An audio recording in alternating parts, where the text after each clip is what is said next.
নমস্কার, আপনাদের সকলকে স্বাগত জানাই চ্যানেল রূপা মুখার্জির ইন্টারভিউ প্রিপারেশনের একটি ভিডিওতে। আগের দিন আমরা আলোচনা করেছি সাবজেক্ট বিষয়ে কী কী প্রশ্ন আসতে পারে, খুব সংক্ষেপে যদিও আলোচনাটা হয়েছে।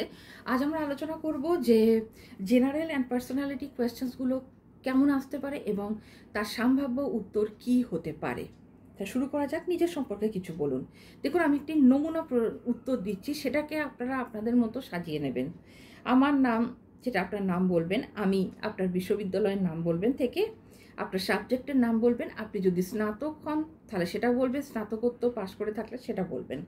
ছেলেবেলা থেকে শিক্ষকতার প্রতি আগ্রহ ছিল, তাই আমি শিক্ষকতার পেশা বেছে নিয়েছি। আমি শিক্ষার্থীদের শুধু পড়ানোই নয়, তাদের নৈতিক ও মানসিক বিকাশেও সাহায্য করতে চাই। যদি এখানে জিজ্ঞাসা করা যে আর্থিক বিষয়টি কি আপনার কাছে গৌণ, তাহলে আপনি কেন চাকরির পরীক্ষা দিচ্ছেন?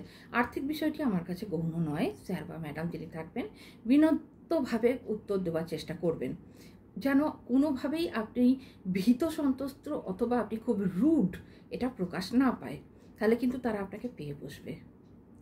অবশ্যই আর্থিক বিষয়টি আমার কাছে একটি গুরুত্বপূর্ণ বিষয়, তবে হ্যাঁ, তার সাথে নিষ্ঠার সঙ্গে নিজের কাজ করে যাওয়াটাও আমার কাছে খুবই গুরুত্বপূর্ণ।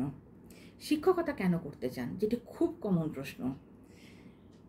এখানে আমি নমুনা উত্তর দিচ্ছি, আপনারা আপনাদের মতো চাইলেও সাজিয়ে নিতে পারেন।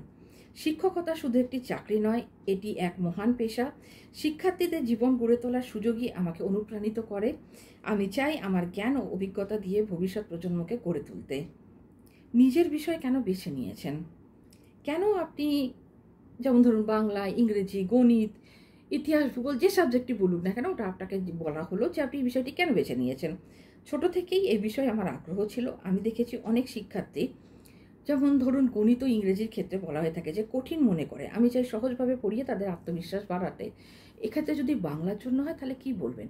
দেখুন, বাংলার জন্য হলেও কিন্তু আপনি একই কথা বলতে পারেন যে বাংলা যদিও আমাদের মাতৃভাষা, তথাপি বর্তমানে বহু ছাত্রছাত্রীদের মধ্যে দেখা যায় যে তাদের যে সাধারণ ধারণা বাংলা ভাষা ও ব্যাকরণ নিয়ে, সে নিয়ে কিন্তু তাদের আইডিয়াটা ক্লিয়ার নয়। আমি তাদের মধ্যে একটি স্বচ্ছ ধারণা গড়ে তোলার জন্য এই পেশাতে নিযুক্ত হয়েছি, এবং এই বিষয়টি যেহেতু আমার নিজের পড়ার বিষয়, তাই আমি আশা করছি যে তাদের মধ্যে একটি স্বচ্ছ ধারণা আমি গঠন করতে সক্ষম হব।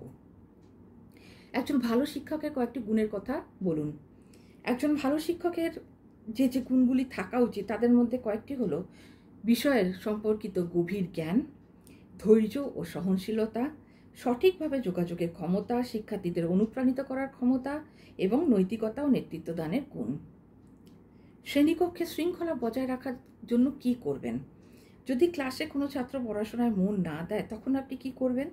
আমি প্রথমে বোঝার চেষ্টা করব সমস্যাটি কোথায়। এরপর গল্প, খেলা বা উদাহরণের মাধ্যমে তাকে উৎসাহিত করব। প্রয়োজনে অভিভাবকের সাথে যোগাযোগ করব, তার বিরুদ্ধে কমপ্লেন করার জন্য নয়, তার সমস্যাটিকে বুঝে সেই অনুযায়ী সমাধান বার করার জন্য। আধুনিক শিক্ষায় প্রযুক্তির ভূমিকা কী? আজকের দিনে smart class, online resource, projector, video ইত্যাদি ব্যবহার করে পড়াশোনা আরও আকর্ষণীয় করা যায়। প্রযুক্তি শিক্ষার্থীদের বোঝার ক্ষমতা বাড়ায় বলে আমি বিশ্বাস করি। সমসাময়িক ব্যাপারে কিছু প্রশ্ন থাকবে, যেমন বর্তমানে শিক্ষা ব্যবস্থার সবচেয়ে বড় চ্যালেঞ্জ কী? ডিজিটাল যুগে শিক্ষার্থীরা সোশ্যাল মিডিয়ায় আসক্ত হচ্ছে, ফলে মনোযোগ কমছে। শিক্ষক হিসাবে আমাদের দায়িত্ব পড়াশোনাকে আরও আকর্ষণীয় করে তোলা। আত্মবিশ্বাস যাচাইয়েরও কিছু প্রশ্ন থাকে, যেমন ধরুন আপনি যদি WBSSC-তে নির্বাচিত না হন তাহলে কি করবেন? ভালো প্রশ্ন।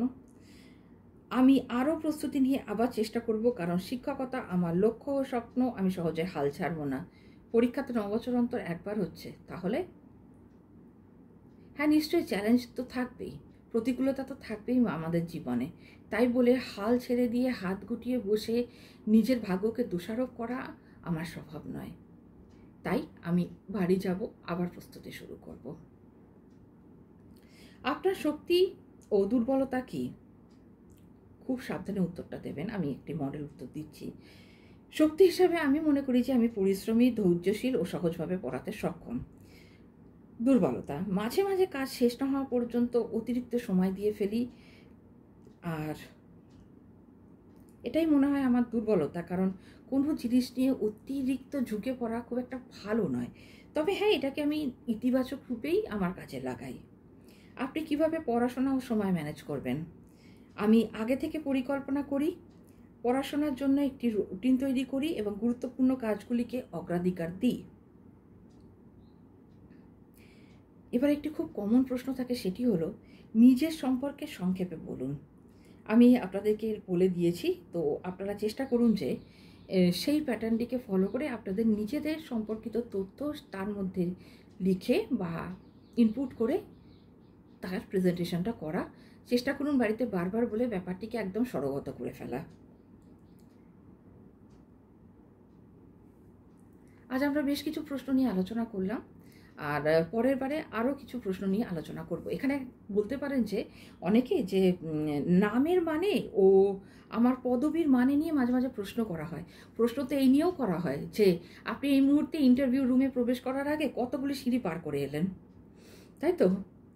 অনেকে বলে থাকেন যে আপনি যেদিন ইন্টারভিউ দিতে যাচ্ছেন সেই দিনের সকালের নিউজ পেপারটি পর্যন্ত এতটা ভালো করে পড়ুন যে তার যে দেশ ও বিদেশ সংক্রান্ত ক্ষমতা, ক্রাইম ও রাজনীতি নয়, দেশ ও বিদেশ সংক্রান্ত যা কিছু অন্তত রাজ্য ও আন্তঃরাজ্য বিষয়ক যে ঘটনাগুলি আছে সেগুলি জেনে রাখা।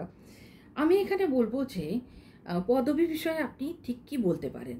দেখুন, আমার পদবী হলো মুখোপাধ্যায়, তো আমি আপনাদেরকে একটা জাস্ট উদাহরণ দিচ্ছি। আমার পদবী মুখার্জি বা মুখোপাধ্যায়, এটি এসেছে মুখ্য ও উপাধ্যায় শব্দ থেকে, যার অর্থ হলো প্রধান শিক্ষক বা প্রধান পণ্ডিত। ঐতিহাসিকভাবে এই পদবী রাঢ় অঞ্চলের ব্রাহ্মণ সম্প্রদায়ের সঙ্গে যুক্ত। আমি বিশ্বাস করি একজন শিক্ষকের মূল কাজ হলো শুধু জ্ঞান দেওয়া নয়, বরং ছাত্রছাত্রীদের মধ্যে মূল্যবোধ, চরিত্র ও আত্মবিশ্বাস গড়ে তোলা। তাই আমার পদবীর অর্থ যেমন প্রধান শিক্ষক, আমিও চেষ্টা করি নিজের জীবনে শিক্ষকতার এই আদর্শকে ধারণ করতে। পরবর্তী ভিডিওতে আমরা আরও বেশ কিছু প্রশ্ন এবং এই আমাদের যে পশ্চিমবঙ্গের বিভিন্ন উপাধিগুলি রয়েছে, সারনেম যেটাকে আমরা বলি, সেই নিয়েও আমরা একটু আলোকপাত করে রাখবো। কারণ অনেকে, ধরুন কাউকে বাই চান্স এই প্রশ্ন ধরা হলো, তিনি কিন্তু হকচকিয়ে যেতে পারেন। দেখা হচ্ছে পরের ভিডিওতে। চ্যানেল সাবস্ক্রাইব করতে ভুলবেন না নতুন নতুন আপডেট পাওয়ার জন্য। ধন্যবাদ, নমস্কার।